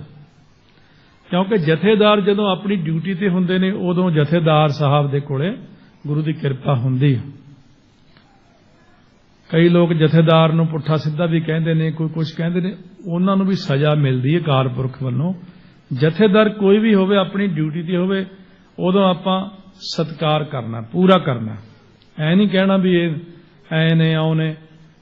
जदों एक सिंह दा विआह हो रहा सी, सो लंगर हाल दे उत्ते प्रकाश करके उत्ते विआह होया सी एक सिंह दा। जथेदार किरपाल सिंह नाल इन्नी संतां दी कोई खास बनदी नहीं सी, क्योंकि पुराणियां कोई गल्लां होणीआं इन्हां दी आपस च, सारिआं नूं पता सी एक दूजे नाल बोलदे नहीं है, क्योंकि उन्हें कई गल्लां झड़िके पाए सी पुराने टाइमां च ब्लॉक बनाउण विच, वो गल्लां हुण लंमीआं ने। महापुरख जदों जथेदार साहब आए उत्थे आके संत खड़े होके उन्हां नूं चौर फड़ाता, चौर फड़ा के आप थले बह गए। बाद च पत्रकारां ने पुछया, कहने बाबा जी थोड़ा तो आपस में पुराने टाइमां तो कोई चले आ रहा, ये तुसीं नाले उठ के चौर फड़ाती। संतां ने एक गल का जवाब दिता, मैं चौर जथेदार अकाल तख्त साहब नूं फड़ाई है, वो सत्कारयोग ने, वो वड्डे ने, बस मैं इन्ना जानदा कि जथेदार का सत्कार करना चाहिए। सो बहुत सारे लोग जिहड़े चाहे अकाल तख्त साहब तो आपां नूं कोई भी हुक्म आउंदा है वो साडे सिर मत्थे होना चाहिए। ये नहीं हुण किंतु परंतु ना करया करो, उत्थों ऐ हो गया उत्थों ऐ हो गया। ये रोह विचार विच ही गल ठीक है, तुसीं आप ही विचार लो इस गल नूं। हुण जदों यह गल होई, हजूर साहब मोनी जी कहण लगे सुभावक जो कहता सी तो ही मान लेना। वो कहने जिन्ने दरवाजे ने ना तख्त साहब दे, कहंदे दर ते बह के मंगना, हरेक दरवाजे मूहरे 5-5 पाठ करो। मैं जाके दरवाजे गिने 20 ते बाहरले सी, अंदरले 4, 24 दरवाजे हो गए। मैं महापुरखों ने कहा जे मैं 24 दरवाजे मूहरे 5-5 पाठ कीते, मैं तो पहले ही 100 तो डरी जाना, तो मैनूं तो होर औखा हो जाऊगा। मैनूं कहे तू ऐ कर, जे बाहरले दरवाजे जिहड़े 20 ने इन्हां दे मूहरे 4-4 कर ला, 20 चौका 80, अंदरले मूहरे 5-5 कर ला। मैं चला तो ठीक है भी 100 पाठ हो जाऊ, पर उन्होंने सारे इदां ही कीते सी। ਇਹ ਉਹਨਾਂ ਨੇ ਕਿਹਾ। ਪਾਠ ਕਰਦੇ ਰਹੇ ਅਸੀਂ ਉੱਥੇ, ਬੜੇ ਸਾਰੇ ਮਹਾਰਾਜ ਦੀ ਕਿਰਪਾ ਵੀ ਹੋਈ ਉਹਨਾਂ ਤੇ, ਕੌਤਕ ਵੀ ਦੱਸਦੇ ਰਹੇ ਮੈਨੂੰ। ਨਗੀਨਾ ਘਾਟ ਵੀ ਪਾਠ ਫਿਰ ਕੀਤੇ। ਫਿਰ ਅਖੀਰਲੀ ਕਹਿੰਦੇ 40 ਦਿਨਾਂ ਤੋਂ ਬਾਅਦ ਅਸੀਂ ਪਾਠ ਦਾ ਭੋਗ ਪਾ ਕੇ ਨਾ ਤਖਤ ਸਾਹਿਬ ਤੇ, ਸ਼ਾਮ ਨੂੰ ਜਦ 5 ਵਜੇ ਭੋਗ ਪੈ ਗਿਆ, ਸ਼ਿਕਾਰ ਘਾਟ ਨੂੰ ਅਸੀਂ ਬੱਸ ਫੜ ਲਈ। ਉਹ ਬੱਸ ਸ਼ਿਕਾਰ ਘਾਟ ਤੱਕ ਹੀ ਜਾਂਦੀ ਸੀ, ਮਾਤਾ ਸਾਹਿਬ ਕੌਰ ਜੀ ਦੇ ਸਥਾਨ ਤੇ ਨਹੀਂ ਸੀ ਜਾਂਦੀ। ਸ਼ਿਕਾਰ ਘਾਟ ਅਸੀਂ ਮੱਥਾ ਟੇਕ ਕੇ ਫਿਰ ਮਾਤਾ ਜੀ ਦੇ ਸਥਾਨ ਤੋਂ ਸਾਰੇ 9 ਸਿੰਘ ਤੁਰ ਕੇ ਹੀ ਗਏ। ਜਦ ਜਾ ਕੇ ਉੱਥੇ ਰਸਤੇ 'ਚ ਮੈਨੂੰ ਕਹਿੰਦੇ ਮਾਤਾ ਜੀ ਨਾ ਪ੍ਰਸ਼ਾਦਾ ਛਕਾਉਣ ਤੇ ਬੜੇ ਖੁਸ਼ ਹੁੰਦੇ, ਜੋ ਪ੍ਰਸ਼ਾਦਾ ਰਜ ਛਕਿਓ। ਸਾਨੂੰ ਤਾਂ ਏਦਾਂ ਕਹਿਣ ਲੱਗ ਪਏ, ਨਾਲੇ ਆਪਾਂ ਸਾਰੀ ਰਾਤ ਬੈਠਣਾ ਵੀ ਹੈ। ਜਾ ਕੇ ਮੱਥਾ ਟੇਕਿਆ, ਆਪ ਅੱਧਾ ਪ੍ਰਸ਼ਾਦਾ ਛਕਿਆ ਤੇ ਮੈਨੂੰ ਜ਼ਿਆਦਾ ਛਕਾਤਾ, ਨਾਲ ਦਿਆਂ ਨੂੰ ਛਕ ਲਓ ਵੀ ਛਕ ਲਓ। ਰਾਤ ਨੂੰ ਜਦ ਅਸੀਂ ਬੈਠੇ ਮਾਲਾ ਫੜ ਕੇ ਪਾਠ ਕਰਦੇ ਕਰਦੇ, ਸਾਨੂੰ ਤਾਂ ਸਾਰਿਆਂ ਨੂੰ ਨੀਂਦ ਆ ਗਈ। ਇਹ ਜਾਗਦੇ ਖੜੇ ਰਹੇ। ਇਹਨਾਂ ਨੇ ਇੱਕ ਲੱਤ ਦੇ ਭਾਰ ਜਿਵੇਂ ਕਹਿ ਲਓ ਖੜ ਕੇ ਕੰਧ ਨੂੰ ਢੋ ਲਾ ਕੇ, ਜਿਉਂ ਵਿਰਾਗ ਆਇਆ ਅੱਖਾਂ 'ਚ, ਰੋਣਾ ਆਈ ਗਿਆ ਤੇ ਵਾਹਿਗੁਰੂ ਵਾਹਿਗੁਰੂ ਕਰੀ ਗਏ। ਹੁਣ ਵਿਰਾਗ ਨਾਲ ਹੀ ਪ੍ਰਾਪਤੀ ਹੁੰਦੀ। ਮੈਨੂੰ 3 ਮਹੀਨੇ ਬਾਅਦ ਇਹ ਗੱਲ ਜਾ ਕੇ ਦੱਸੀ ਸੀ, ਇਹ ਜਿਹੜੀ ਮੈਂ ਅੱਜ ਦੱਸ ਰਿਹਾ। ਉਦੋਂ ਨਹੀਂ ਕੁਝ ਬੋਲੇ, ਉਦੋਂ ਤਾਂ ਬਸ ਚੱਲ ਪਏ ਸੀ। ਸਾਨੂੰ ਸਵੇਰੇ 2 ਵਜੇ ਠਾਲ ਕੇ ਨਵਾ ਲਿਆ, ਕਹਿੰਦੇ ਜਾਓ ਨਹਾ ਆਓ। ਮੈਂ ਵੀ ਦੇਖ ਲਿਆ ਵੀ ਅੱਖਾਂ 'ਚ ਕੋਈ ਅਥਰੂ ਆਏ, ਰੋ ਕੇ ਹਟੇ ਆ। ਇੰਨਾ ਵਿਰਾਗ ਸੀ, ਦਰਵੀ ਭੂਤ ਸੀ ਮਨ ਬੜਾ। ਉਸ ਵਕਤ ਜਦੋਂ ਅਸੀਂ ਆਏ 3 ਮਹੀਨਿਆਂ ਬਾਅਦ, ਸੂਰੋ ਪੱਡੇ ਪਿੰਡ ਪੈਂਦਾ ਮਹਿਤੇ ਕੋਲੇ, ਉੱਥੇ ਕੋਤਰੀ ਚੱਲਦੀ ਸੀ। ਅਸੀਂ ਆਪਣੇ ਆਸਣ ਤੇ ਬੈਠੇ। ਮੈਨੂੰ ਕਹਿੰਦੇ ਮੈਂ ਤੈਨੂੰ ਦੱਸਿਆ ਤਾਂ ਨਹੀਂ ਕੁਛ? ਮੈਂ ਕਿਹਾ ਨਹੀਂ। ਕਹਿੰਦੇ ਹਜੂਰ ਸਾਹਿਬ ਮੇਰੇ ਤੇ ਕਿਰਪਾ ਹੋ ਗਈ ਸੀ। ਮੈਂ ਕਿਹਾ ਕਮਾਲ ਦੀ ਗੱਲ ਆ। ਉਦੋਂ ਅਸੀਂ ਵਿਦਿਆਰਥੀ ਕਰਕੇ ਐਂ ਬੋਲ ਲੈਂਦੇ ਸੀ।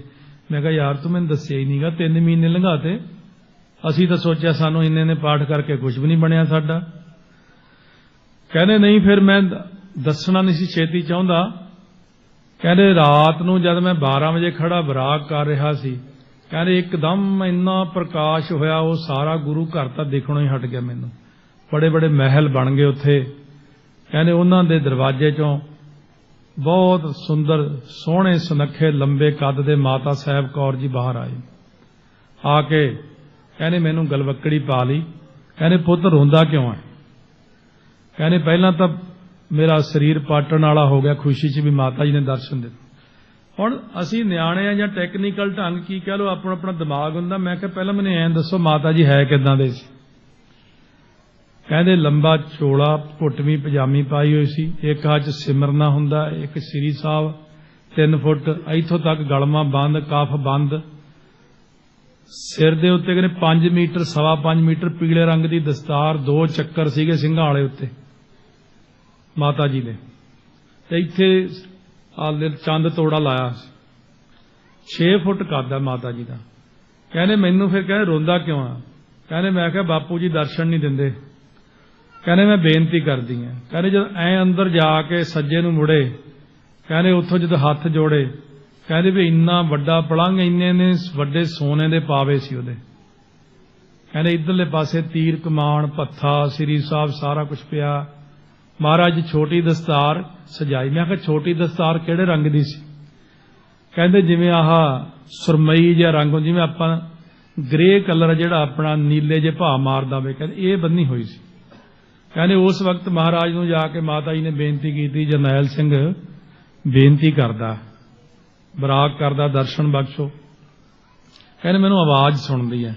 ਕਹਿੰਦੇ ਪੁੱਛ ਕੇ ਆਓ। ਆਵਾਜ਼ ਮਹਾਰਾਜ ਦੀ ਭਾਰੀ ਬੜੀ ਆ, ਜਿਵੇਂ ਬੱਦਲ ਗਰਜਦਾ ਹੁੰਦਾ। ਕਹਿੰਦੇ ਪੁੱਛ ਕੇ ਆਓ ਕੀ ਮੰਗਦੇ ਨੇ, ਕੀ ਇੱਛਾ ਹੈ। ਮਾਤਾ ਜੀ ਫੇਰ ਬਾਹਰ ਨੂੰ ਆਏ। ਉਸ ਵਕਤ ਕਹਿਣ ਲੱਗੇ ਪੁੱਤਰ ਕੀ ਚਾਹੁੰਦਾ? ਕਹਿੰਦੇ ਮਾਤਾ ਜੀ ਮੈਨੂੰ ਅਬਿਨਾਸੀ ਦਰਸ਼ਨਾਂ ਦੀ ਦਾਤ ਬਖਸ਼ੋ। ਮੈਂ ਕਹੋ ਮੈਂ ਪਹਿਲੀ ਵਾਰ ਜ਼ਿੰਦਗੀ ਸੁਣੇ ਅਬਿਨਾਸੀ ਦਰਸ਼ਨ ਕੀ ਹੁੰਦੇ ਨੇ। ਕਹਿੰਦੇ ਵਿਆਪਕ ਰੂਪ ਵਿੱਚ ਪ੍ਰਕਾਸ਼ ਸਰੂਪ ਨਿਰਗੁਣ ਦੇ ਦਰਸ਼ਨ ਚਾਹੁੰਦਾ ਮੈਂ। ਵਿਆਪਕ ਰੂਪ ਵਿੱਚ ਜਿਹੜਾ ਪਰਮੇਸ਼ਰ ਦਾ ਪ੍ਰਕਾਸ਼ ਹੈ, ਜਿਵੇਂ ਨਾਮਦੇਵ ਜੀ ਨੂੰ, ਕਬੀਰ ਫਰੀਦ ਨੂੰ ਹੋਏ। ਕਹਿੰਦੇ ਮਾਤਾ ਜੀ ਫੇਰ ਜਾ ਕੇ ਬੇਨਤੀ ਕੀਤੀ, ਜਰਨੈਲ ਸਿੰਘ ਅਬਿਨਾਸੀ ਦਰਸ਼ਨ ਚਾਹੁੰਦਾ। ਮਹਾਰਾਜ ਨੇ ਆਹ ਗੋਡਾ ਖੱਬਾ ਖੜਾ ਕਰਕੇ ਤੇ ਸੱਜਾ ਚਰਨ ਗੋਡੇ ਦੇ ਉੱਤੇ ਰੱਖਿਆ ਹੋਇਆ ਸੀ। ਕਹਿੰਦੇ ਚਰਨ ਐ ਡੂੰਘਾ ਸੀ, ਵਿੱਚੋਂ ਲਾਲ ਭਾ ਮਾਰਦੀ ਸੀ, ਐ ਕਿਰਨਾਂ ਨਿਕਲਦੀਆਂ ਸੀ ਪ੍ਰਕਾਸ਼ ਦੀਆਂ, ਇੰਨਾ ਪ੍ਰਕਾਸ਼। ਕਹਿੰਦੇ ਮਹਾਰਾਜ ਲੰਮੇ ਪਏ ਪਏ ਐ ਪਿੱਛੇ ਨੂੰ ਜਿਵੇਂ ਆਪਾਂ ਪਿੱਛੇ ਮੁੜ ਕੇ ਦੇਖੀ, ਕਹਿੰਦੇ ਐਂ ਝਾਕੇ ਮੇਰੇ ਵੱਲ ਨੂੰ, ਕਹਿੰਦੇ ਇੰਨੀ ਵੱਡੀ ਚਿੱਟੀ ਅੱਖ ਸੀ ਮਹਾਰਾਜ ਦੀ। ਕਹਿੰਦੇ ਜਦ ਮੇਰੇ ਵੱਲ ਦੇਖਿਆ ਤੇ ਮੇਰਾ ਖੁਸ਼ੀ 'ਚ ਸਰੀਰ ਪੱਟਣ ਵਾਲਾ ਹੋ ਗਿਆ, ਕਿਉਂ ਇਹ ਬੜੀ ਖੁਸ਼ੀ ਦੀ ਗੱਲ ਹੁੰਦੀ ਜਦੋਂ ਕਿਰਪਾ ਕਰਦੇ ਮਹਾਰਾਜ। ਕਹਿੰਦੇ ਜਰਨੈਲ ਸਿਆਂ ਥੋੜਾ ਹੀ ਸਮਾਂ ਹੋ ਜਾਊ ਕਿਰਪਾ। ਕਹਿੰਦੇ ਬਸ ਮੇਰੇ ਮਨ 'ਚ ਕਹਿੰਦੇ ਫੇਰ ਆਈ, ਜਿਹੜੇ ਮੇਰੇ ਨਾਲ 8 ਜਾਣੇ ਆਏ ਨੇ ਵਿਚਾਰੇ, ਇਹ ਵੀ 40 ਦਿਨ ਤੋਂ ਲੱਗੇ ਹੋਏ ਨੇ, ਤੇ ਇਹਨਾਂ ਨੂੰ ਵੀ ਦਰਸ਼ਨ ਕਰਾ ਦਿਆਂ। ਕਹਿੰਦੇ ਮੈਂ ਹਲੇ ਸੋਚਦਾ ਹੀ ਸੀ, ਉਹਨਾਂ ਦੇ ਨਾ ਸੱਜੇ ਗੁੱਟ ਤੇ ਪਨੀ ਘੜੀ ਲਾਈ ਹੋਈ ਸੀ, ਇਧਰੋਂ ਇੱਕ ਸਿੰਘ ਸਾਡੇ ਜਾਗਦਾ ਬੈਠਾ ਸੀ। ਉਹ ਸਿੰਘ ਦੇ ਮਨ 'ਚ ਫੁਰਨਾ ਆ ਗਿਆ ਵੀ ਪਤਾ ਨਹੀਂ 2 ਸ਼ਾਇਦ ਵੱਜ ਹੀ ਗਏ, ਉਹਨੇ ਉੱਠ ਕੇ ਹੁਣ ਨਹਾ ਹੀ ਲਈਏ। ਉਦੋਂ ਜਥੇ 'ਚ ਘੜੀ ਨਹੀਂ ਸੀ ਲਾਉਣ ਦਿੰਦੇ ਉਹਨੇ, ਨਾ ਅਖਬਾਰ ਪੜ੍ਹਨ ਦਿੰਦੇ ਹੁੰਦੇ ਸਾਨੂੰ, ਕਿਉਂਕਿ ਅੰਦਰ ਬੜੀ ਕਰੜਾਈ ਸੀ ਇਸ ਗੱਲ ਦੀ ਵੀ ਸੰਥਿਆ ਕਰੋ, ਬਾਣੀ ਪੜ੍ਹੋ ਬਸ। ਕਹਿੰਦੇ ਜਦ ਮੈਂ ਹਲੇ ਸੋਚਿਆ ਵੀ ਬੇਨਤੀ ਕਰਾਂ, ਕਹਿੰਦੇ ਉਹ ਸਿੰਘ ਨੇ ਮੇਰਾ ਆ ਕੇ ਗੁੱਟ ਫੜ ਲਿਆ, ਆ ਕੇ ਕਹਿੰਦਾ ਆਹ ਟਾਈਮ ਦੱਸੀ ਕਿੰਨਾ ਹੋਇਆ। ਜਦੋਂ ਹਾਲਾਤ ਆ ਸਾਰਾ, ਕਿਉਂ ਇਕਾਗਰਤਾ ਜੀ ਦਰਸ਼ਨ ਹੁੰਦੇ ਨੇ, ਤਾਂ ਉਹ ਹਿਲਦਿਆਂ ਸਾਰਾ ਕੁਝ ਖਤਮ ਹੋ ਗਿਆ। ਕਹਿੰਦੇ ਤੁਹਾਡੇ ਤੇ ਕਿਰਪਾ ਤਾਂ ਹੋ ਜਾਣੀ ਸੀ, ਪਰ ਤੁਹਾਡੇ ਭਾਈ ਕਰਮ ਹੁਣ ਅੱਗੇ ਅੜ ਗਏ, ਮੈਂ ਕੀ ਕਰ ਸਕਦਾ।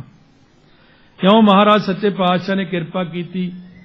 ਜਦ ਦਸਤਾਰਬੰਦੀ ਵੀ ਹੋ ਗਈ 77, 78, 79, 80 'ਚ ਜਦੋਂ ਅਸੀਂ ਇੱਕ ਦਿਨ ਕਹਿੰਦੇ ਕਲੇਰਾਂ ਨੂੰ ਜਾ ਕੇ ਆਉਣਾ, ਅੱਜ ਭਾਈ ਹਰਭਜਨ ਸਿੰਘ ਜੀ ਨੇ ਬੁਲਾਇਆ, ਉੱਥੇ ਰਾਗੀ ਸਿੰਘ ਹੁੰਦੇ ਪਹਿਲਾਂ ਨੇ, ਐਕਸੀਡੈਂਟ ਚੜ੍ਹਾਈ ਕਰ ਗਏ। ਅਸੀਂ ਬੱਸ ਲੈ ਕੇ ਚਲੇ ਗਏ, ਕਲੇਰੀ ਚਲੇ ਗਏ। ਜਦ ਕਲੇਰਾਂ ਦੇ ਸਾਹਿਬ ਪਹੁੰਚੇ, ਅਸੀਂ ਉਹ ਦਰਵਾਜ਼ੇ ਦੇ ਉੱਤੇ ਭੋਰਾ ਸਾਹਿਬ ਦੇ ਮੂਹਰੇ ਸ਼ਰਤਾਂ ਲਿਖੀਆਂ, ਇੰਨੀਆਂ ਮਾਲਾ, ਇੰਨੇ ਪਾਠ। ਬਾਬਾ ਹਰਭਜਨ ਸਿੰਘ ਨੂੰ ਕਹਿੰਦੇ ਬਾਬਾ ਜੀ ਇਹ ਸਾਨੂੰ ਵੀ ਕਰਨਾ ਪਊਗਾ ਇੰਨਾ। ਬਾਬਾ ਜੀ ਕਹਿੰਦੇ ਮਹਾਰਾਜ ਸੋਨੇ ਲਈ ਨਹੀਂ ਹੈਗਾ, ਤੁਸੀਂ ਤਾਂ ਪਹਿਲਾਂ ਹੀ 100 ਪਾਠ ਕਰਦੇ ਹੋ। ਕਹਿੰਦੇ ਜੀ 7 ਬਚਨ, ਨਿਮਰਤਾ ਬਹੁਤ ਸੀ ਨਾ। ਫਿਰ ਅੰਦਰ ਚਲੇ ਗਏ, ਥੱਲੇ ਭੋਰਾ ਸਾਹਿਬ ਦਰਸ਼ਨ ਕਰ, ਇੱਧਰ ਸਾਰੇ ਜਾ ਕੇ ਆ ਗਏ। ਆ ਕੇ ਪ੍ਰਸ਼ਾਦਾ ਪਾਣੀ ਛਕਿਆ, ਚਾਹ ਪਾਣੀ ਛਕ ਕੇ ਸਾਰਿਆਂ ਨੂੰ ਮਿਲੇ। ਬਾਬਾ ਨਰਾਇਣ ਸਿੰਘ ਜੀ ਹੁੰਦੇ ਉਦੋਂ, ਉਹਨਾਂ ਨੂੰ ਮਿਲੇ। ਕਹਿੰਦੇ ਭਾਈ ਆਪਾਂ ਸਾਰਿਆਂ ਨੂੰ ਮਿਲ ਚੱਲਦੇ ਹਾਂ। ਜਦੋਂ ਅਸੀਂ ਬੱਸ 'ਚ ਬੈਠੇ ਮੂਹਰਲੇ ਕੈਬਨ 'ਚ, ਤਾਂ ਸਿੰਘਾਂ ਨੂੰ ਕਹਿਣ ਲੱਗੇ ਨਾਲ ਦਿਆਂ ਨੂੰ, ਕਹਿੰਦੇ ਸਾਰੇ ਸਿੰਘ ਭਾਈ ਪਿੱਛੇ ਬਹਿ ਜਾਓ, ਕੋਈ ਜ਼ਰੂਰੀ ਗੱਲ ਕਰਨੀ ਹੈ। ਮੈਂ ਕਿਹਾ ਵੀ ਨਾਲ ਦੇ ਨਾਲ ਕਿਸੇ ਨਾਲ ਕਰਨੀ ਹੋਣੀ ਜ਼ਰੂਰੀ ਗੱਲ। ਮੈਂ ਵੀ ਉੱਠ ਕੇ ਖੜਾ ਹੋ ਗਿਆ। ਮੈਨੂੰ ਕਹਿੰਦੇ ਤੇਰੇ ਨਾਲ ਤਾਂ ਗੱਲ ਕਰਨੀ ਹੈ। ਮੈਂ ਕਿਹਾ ਮੇਰੇ ਨਾਲ ਕੀ ਗੱਲ ਕਰਨੀ ਅੱਜ ਇਹਨਾਂ ਨੇ ਇਹ ਜੀ। ਡਰਾਈਵਰ ਨੂੰ ਕਹਿੰਦੇ ਤੂੰ ਆਪਣੀ ਗੱਡੀ ਚਲਾਈ ਜਾ, ਤੂੰ ਨੇ ਇੱਧਰ ਦੇਖਣਾ ਨਾ ਸੁਣਨਾ। ਮੈਨੂੰ ਬੜੇ ਹੌਲੇ ਜਿਹੇ ਮੇਰੇ ਕੰਨ 'ਚ ਕਹਿੰਦੇ ਜਿਹੜੀ ਅਵਸਥਾ ਉਹ ਮੰਗੀ ਸੀ ਨਾ ਮਹਾਰਾਜ ਤੋਂ ਉਦੋਂ 75 'ਚ, ਉਹ ਬਣ ਗਈ। ਕਹਿੰਦੇ ਕਿਰਪਾ ਹੋ ਗਈ। ਉਹ ਮੈਂ ਮੁਬਾਰਕਾਂ ਦਿੱਤੀਆਂ, ਵਧਾਈਆਂ। ਮੈਂ ਕਿਹਾ ਸ਼ੁਕਰ ਹੈ ਜੋ ਤੁਸੀਂ ਮੰਗਿਆ ਮਹਾਰਾਜ ਨੇ ਦਿੱਤਾ। ਕਹਿੰਦੇ ਮੈਨੂੰ ਸਾਰੇ ਜੋਤ ਹੀ ਜੋਤ ਦਿਖਦੀ, ਵਿਆਪਕ ਅਵਸਥਾ ਤਾਂ ਇਹ ਬਹੁਤ ਵੱਡੀ ਸੀ। ਮੈਂ ਕਿਹਾ ਫਿਰ ਆ ਜਿਹੜਾ ਚੱਲਦਾ ਹੁਣ ਚੱਕਰ ਜਿਹਾ ਇਹ ਕੀ ਹੈ? ਕਹਿੰਦੇ ਇਹ ਆ ਡੰਡੇ ਵਾਲਾ ਕਰਾਉਂਦਾ ਬਾਪੂ, ਮੈਂ ਨਹੀਂ ਕਰਦਾ ਕੁਛ, ਉਹ ਜੋ ਹੁਕਮ ਕਰਦਾ ਮੈਂ ਤਾਂ ਉਵੇਂ ਕਰੀ ਜਾਂਦਾ। ਕਹਿੰਦੇ ਮੇਰਾ ਤਾਂ ਜੀ ਕਰਦਾ ਬਹਿ ਕੇ ਸਮਾਧੀ ਲਾ ਕੇ ਬੈਠਾ ਰਹਾ, ਪਰ ਕਹਿੰਦੇ ਭਾਈ ਹੁਣ ਜਦ ਬਾਪੂ ਕਲਗੀਆਂ ਵਾਲੇ ਨੇ ਡਿਊਟੀ ਲਾਤੀ, ਮੈਂ ਕੀ ਕਰ ਸਕਦਾ। ਮੈਂ ਕਿਹਾ ਚਲੋ ਠੀਕ ਹੈ। ਕਹਿੰਦੇ ਤੁਸੀਂ ਕਰੀ ਜਾਓ ਭਗਤੀ, ਤੁਸੀਂ ਆਪਣੀ ਬਾਣੀ ਪੜ੍ਹਿਆ ਕਰੋ, ਕੀਰਤਨ ਕਥਾ, ਬਸ ਸਾਨੂੰ ਤਾਂ ਇਹੀ ਕਰਾਉਂਦੇ ਰਹੇ ਹੁਣ ਤੱਕ। ਫਿਰ ਉਸ ਵਕਤ ਸਾਧ ਸੰਗਤ ਮੈਨੂੰ ਕਹਿੰਦੇ ਮੈਨੂੰ ਇਸ ਅਵਸਥਾ ਨਾਲ ਇੱਕ ਪ੍ਰੋਬਲਮ ਵੀ ਆਉਂਦੀ ਆ। ਮੈਂ ਕਿਹਾ ਉਹ ਕੀ? ਕਹਿੰਦੇ ਟਕਸਾਲ ਦਾ ਮੁਖੀ ਹੋਣ ਕਰਕੇ ਮੈਨੂੰ ਸਵੇਰੇ ਉੱਠਣਾ ਚਾਹੀਦਾ, ਘੱਟ ਤੋਂ ਘੱਟ 3-4 ਵਜੇ ਉੱਠ ਕੇ ਮੈਂ ਨਹਾਵਾਂ, ਸਿੰਘ ਇਸ਼ਨਾਨ ਕਰਨ। ਇਹ ਚੀਜ਼ਾਂ ਮੈਂ ਸੁਣਾਉਣੀਆਂ ਨਹੀਂ ਸੀ ਚਾਹੁੰਦਾ, ਪਰ ਤੁਹਾਡੇ ਭਰਮ ਭੁਲੇਖੇ ਮੈਂ ਦੂਰ ਕਰਨੇ ਨੇ ਵੀ ਉਹਨਾਂ ਬਾਰੇ ਸੁਣ ਲਓ ਕਿੰਨੀ ਕੁ ਅਵਸਥਾ ਸੀ ਉਹਨਾਂ ਦੀ। ਬਹੁਤੇ ਲੋਕ ਤਾਂ ਮੰਨਣਗੇ ਵੀ ਨਹੀਂ, ਉਹ ਕਹਿਣਗੇ ਹੈ ਐਡੀ ਗੱਲ ਗਪੌੜ। ਖੈਰ ਉਹਨਾਂ ਨੂੰ ਤਾਂ ਹੁਣ ਮੈਂ ਰਿਜੈਕਟ ਹੀ ਕਰਤਾ, ਉਹ ਤਾਂ ਸਿੱਖੀ ਤੋਂ ਖਾਰਜੀ ਨੇ, ਉਹਨਾਂ ਨੂੰ ਪਤਾ ਹੀ ਨਹੀਂ ਇਹਨਾਂ ਗੱਲਾਂ ਦਾ ਵਿਚਾਰਿਆਂ ਨੂੰ। ਉਸ ਵਕਤ ਕਹਿੰਦੇ ਪ੍ਰੋਬਲਮ ਇਹ ਜੇ ਰਾਤ ਨੂੰ ਮੈਂ ਸੌਂ ਜਾਂਦਾ ਨਾ 16 ਪੜ੍ਹ ਕੇ, ਕਹਿੰਦੇ ਮੈਂ ਉਦੋਂ ਸੱਚਖੰਡ ਨੂੰ ਚਲਿਆ ਜਾਣਾ, ਸਰੀਰ ਮੇਰਾ ਇੱਥੇ ਪਿਆ ਰਹਿ ਜਾਂਦਾ। ਕਹਿੰਦੇ ਸਵੇਰੇ ਕਈ ਵਾਰ ਮੈਨੂੰ 10 ਵਜੇ 11 ਵਜੇ 12 ਵਜੇ ਵੀ ਮੈਂ ਉੱਠਦਾ ਜਾ ਕੇ। ਕਹਿੰਦੇ ਵੀ ਨਾਲ ਦੇ ਸਿੰਘਾਂ ਤੇ ਇਹ ਅਸਰ ਪੈਂਦਾ ਵੀ ਉੱਠ ਕੇ ਨਹਾਉਂਦਾ ਨਹੀਂ ਇਹ ਟਾਈਮ ਸਿਰ। ਕਹਿੰਦੇ ਮੈਂ ਜੀ ਫਿਰ ਦੱਸੋ ਮੈਂ ਕੀ ਕਰ ਸਕਦਾ ਇਹ 'ਚ? ਕਹਿੰਦੇ ਤੜਕੇ ਜਦੋਂ 5 ਵਜੇ ਨਾ ਤੁਸੀਂ ਇੱਕ ਕੰਮ ਕਰ ਦਿਆ ਕਰੋ, ਮੇਰੇ ਸੱਜੇ ਪੈਰ ਦਾ ਅੰਗੂਠਾ ਫੜ ਕੇ ਹਿਲਾ ਕੇ ਨਾ ਫਤਿਹ ਬੁਲਾ ਦਿਆ ਕਰੋ। ਕਹਿੰਦੇ ਫਿਰ ਮੈਂ ਸਰੀਰ 'ਚ ਵਾਪਸ ਆ ਜਾ ਕਰੂੰਗਾ। ਅਵਸਥਾ ਤਾਂ ਸੀ ਐਡੀ ਵੱਡੀ, ਹੋਰ ਬੜੀਆਂ ਚੀਜ਼ਾਂ ਨੇ ਐਵੇਂ ਸਟੇਜ ਤੇ ਸੁਣਾਉਣ ਨੂੰ, ਫਿਰ ਇੰਨਾ ਹੀ ਬਹੁਤ ਹੈ ਨਾ। ਤੁਸੀਂ ਇਹ ਜਾਣ ਲਓ ਵੀ ਇੰਨੀ ਉੱਚੀ ਅਵਸਥਾ ਦੇ ਮਾਲਕ, ਸਾਰੀ ਅੰਤਰਜਾਮਤਾ ਪੂਰੀ, ਸਭ ਕੁਝ ਸਾਨੂੰ ਪਹਿਲਾਂ ਦੱਸ ਦਿੰਦੇ ਹੁੰਦੇ ਸੀ। ਹਰ ਗੱਲ ਪਹਿਲਾਂ ਦੱਸਦੇ, ਹਰ ਚੀਜ਼ ਆਉਣ ਵਾਲੀ ਪਹਿਲਾਂ ਦਿਖਦੀ ਸੀ, ਪਿਛਲਾ ਅਗਲਾ ਸਭ ਦੱਸਦੇ ਹੁੰਦੇ ਸੀ। बड़ी मौज सी, कोई गल भी आप दी भी मंगनी हुंदी सी, महाराज आ किरपा कर दिओ, हो गया, जा भाजा, फट भजन पूरा कर दिंदे हुंदे सी। पर यह गल दा उहने एक चीज टकसाल विच एक चीज है, जिन हर पायो तिन्हें छुपायो। बस सारे महापुरख आए अंदरों इन्ना करड़ा रखिया सी काम भी किसी नूं अपनी अवस्था दसनी नहीं जी। जदों यह फिर सारा कांड होया सी 78 वाला, कानून का सहारा लिया सीगा पर कोई फैसला होया नहीं। लोकी ताने मारदे सी भी तुसी कुछ नहीं कीता, ऐ नहीं कीता। फिर कहंदे मैनू सारा कुछ करना पिया। तो फिर इस ढंग दे नाल हौली हौली ये सारा कुछ होया। मैनू 83 विच सहायक रागी वजों ड्यूटी मिली हरबंदर साहब, फिर अकाल तख्त साहब ते मेरी ड्यूटी लगी। सहायक रागी सी मैं भाई गुरशरण ਸਿੰਘ ਦਾ। उत्थे फिर असीं कीर्तन करते हुंदे सी, सवेरे कीर्तन शाम संगत बहुत इकट्ठी हुंदी सी। 1 जून नूं काफ़ी सवेरे सवेरे काफ़ी गोली गोली चली। चलो असीं तां अपना ड्यूटी करके अपने पिछे क्वार्टर जिहा असीं उत्थे बैठे सी। 4 जून नूं जद असीं कीर्तन शुरू कीता, 4:30 वजे मेरी ड्यूटी 4:30 तो लगभग 6 6:30 बजे तक कीर्तन हुंदा सी। जद 4:30 बजे पहले एक शब्द पढ़िया, फिर छक्का पढ़िया, हर अमृत भिन्ने लोयणा। सहायक रागी ने पढ़ना हुंदा एक ओंकार सतनाम करता पुरख निरभਉ निरवैर अकाल मूरत अजूनी सहभंग गुर प्रसाद। आसा महला पहला वार श्लोकां नाल श्लोक भी महले पहले के लिखे। टुंडे अस राजे की धुनी बलिहारी गुर अपने शुरू करना। हाले बाजे की सुर ते मैं वो सुन के एक कहा, एक सिर्फ एक कहा, ओंकार नहीं हले कहा। बस उपरले गुंबज नूं कई बंब बजे, धाड़ धाड़ धाड़ आ गए। असी फिर उठ के जो उपरों कई किंकराइयां साडे ते डिगणियां शुरू हो गई। मैं कहा एवें कोई सिर च नहीं टुट वजे। असी अंदर चले गए, अंदर जाके बैठे रहे। 8-9 बजे महापुरख आए भोरे चों बाहर। रागी सिंहो कीर्तन कीता अज। रागी सिंह कहण लगा महाराज भी वो बाहर इन्ना धुआं धार हो गया, गोला जे चल गए। असीं फिर कहने भाई सरसा नदी पार करके 10वें पातशाह ने रागी सिंहां तो आसा दी वार लवाई सी। तुसीं रागी हो, तुहाडा काम कीर्तन करना, तुहानूं मैं होर कोई ड्यूटी नहीं लाउंदा। कीर्तन ना छड्डिओ, जब प्रकाश है तो कीर्तन करो। फिर असीं 8 बजे आस दी वार फिर दोबारा लाई 10 बजे तक। शाम नूं सोदर लाया। 5 तरीक नूं फिर प्रकाश हो गया, फिर आसा दी वार लाई। फिर असीं बह जांदे ही पाठ करन, बस बई जां प्रसादा छक लो जां आराम कर लो। शाम नूं असीं फिर सोदर लाया। फिर शाम नूं काफ़ी गह गच जंग शुरू हो गई। रात नूं फिर उदण जागदे मैनूं कहंदे जद तक प्रकाश होना उदों तक तू कीर्तन करना है, पर थोड़ी ड्यूटी कीर्तन वालियां दी यही है। क्या 6 जून नूं फिर प्रकाश ना होया भाई, उत्थे इन्ना गोला बंब, पालकी नूं सवेरे बंब वज गया, पालकी उड गई शस्त्रां वाली। फिर इन्ना धुआं ही धुआं। कई कहणगे तू देखिया? मैं कहा इन्ने धुएं च तुसीं देख के देखियो तां मिट्टी घट्टा इन्ना उड़दा सी ते धुआं इन्ना उड़दा सी, की दीदा उत्थे। असीं कहा जी हुण प्रकाश तां अज होया नहीं। कहंदे फिर ठीक आ, तुसीं अपने जाके बैठो भाई, आराम करो। हुण क्वार्टरां 'च होर की कर सकदे आ। नहीं प्रकाश होया भी ਉਹ ਇਹ ਹੁੰਦਾ भी कई कहणगे अखीं डिठा हाल। ये कोई छपार दा मेला नहीं भी अखीं डिठा हाल हुंदा। जद इन्नियां गोलियां ते बंब चलदे हुंदे उत्थे अखीं डिठा हाल काहदा सी? अखां देख सकदियां किते? असीं तां चुप चपीते आके भाई अपने बह के वाहिगुरू वाहिगुरू करी गए। यार करफ्यू टुੱਟਾ सी, बाहर आके दस्सिया मिलटरी नूं बई अंदर असीं रागी हैं। वो कहंदे भी ठीक है, अपना आईडी दिखाओ। जुत्ती मेरे पाई हुई सी। असीं भी आईडियां तां हुण कित्थे, साडा समान तां सारा सड़ गया अंदर। असीं क्या भी कमेटी वालों ने पुछ लो तुसीं भी इन्हां नूं सारा पता ही है, ना ही मन्नण भाई। उदों लौंगोवाल साहब हुंदे सी, उन्हां ने जथे नूं साडी सिफारिश कीती भी ये लाउणा चाहीदा संतां जथा। असीं कहा जा लौंगोवाल नूं पुछ लो। वो फिर एक मिलटरी वाला कहना लौंगोवाल इज पीसफुल, कहना ये आदमी ठीक है, इनको जाने दो। उदों असीं 2 सिंह फिर बाहर आ गए। बाहर आके असीं अपने भाई शहर आके मैं उत्थों दी बदली करा के पटियाले आ गया। पटियाले आके मैं अपना कीर्तन शुरू करता। हौली हौली महाराज दी महापुरखा ने मैनूं 5 जून रात नूं एक बचन कीता सी, कहने तैनूं नहीं हुंदा कुछ, ਤੂੰ ਜ਼ਿੰਦਗੀ ਭਰ ਨਾ ਪ੍ਰਚਾਰ ਕਥਾ ਕੀਰਤਨ ਜ਼ਰੂਰ ਕਰਿਆ ਕਰੀ। ਕਹਿੰਦੇ ਇਹ ਚੰਗਾ ਮਹਾਰਾਜ ਦੀ ਕਿਰਪਾ ਹੁੰਦੀ ਆ ਜੇ ਆਪਾਂ ਕੀਰਤਨ ਕਰੀਏ ਪ੍ਰਚਾਰ ਕਰੀਏ। ਮੈਂ ਕਿਹਾ ਜੀ ਮੈਨੂੰ ਕਥਾ ਆਉਂਦੀ ਤਾਂ ਹੈ ਨਹੀਂ, ਸਿੱਖੀ ਤਾਂ ਬਥੇਰੀ ਆ। ਕਹਿੰਦੇ ਕੋਈ ਨਹੀਂ, ਤੂੰ ਜੇ ਸ਼ੁਰੂ ਕਰੇਗਾ ਕਥਾ ਆਪੇ ਆ ਜਾਊਗੀ ਤੈਨੂੰ। ਫਿਰ ਪਟਿਆਲੇ ਹੈੱਡ ਗ੍ਰੰਥੀ ਛੁੱਟੀ ਚਲਾ ਗਿਆ। 87 ਚ ਦਾਸ ਨੇ ਉੱਥੇ ਪਹਿਲੀ ਵਾਰ ਕਥਾ ਸ਼ੁਰੂ ਕੀਤੀ। 1987 ਤੋਂ ਲੈ ਕੇ 2004 ਤੱਕ ਪਟਿਆਲੇ 'ਚ ਹੀ ਕਥਾ ਕੀਤੀ। ਗੁਰਦੁਆਰਾ ਮੋਤੀ ਬਾਗ ਸਾਹਿਬ, ਦੁੱਖ ਨਿਵਾਰਨ ਸਾਹਿਬ। 4 ਵਿੱਚ ਫਿਰ ਦਾਸ ਬਾਹਰ ਆਉਣਾ ਸ਼ੁਰੂ ਹੋਇਆ। ਮਲੇਸ਼ੀਆ ਪਹਿਲੀ ਮੇਰੀ ਫੇਰੀ ਮਲੇਸ਼ੀਆ ਦੀ ਰਹੀ।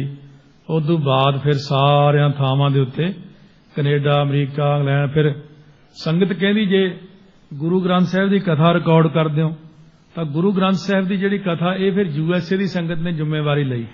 ਸਾਰਾ ਇੰਤਜ਼ਾਮ ਉਹਨਾਂ ਨੇ ਕਰਕੇ ਇਹ ਸਾਰਾ ਜਿਹੜਾ ਖਰਚਾ USA ਦੀ ਸੰਗਤ ਨੇ ਲਿਆ। ਘੱਟੋ ਘੱਟ $1.25 ਲੱਖ ਸਾਡਾ ਮੋਟਾ ਖਰਚਾ ਜਾਇਆ। ਉਦਾਂ ਤੇ ਫਿਰ ਜੇ ਸਾਰਿਆਂ ਨੂੰ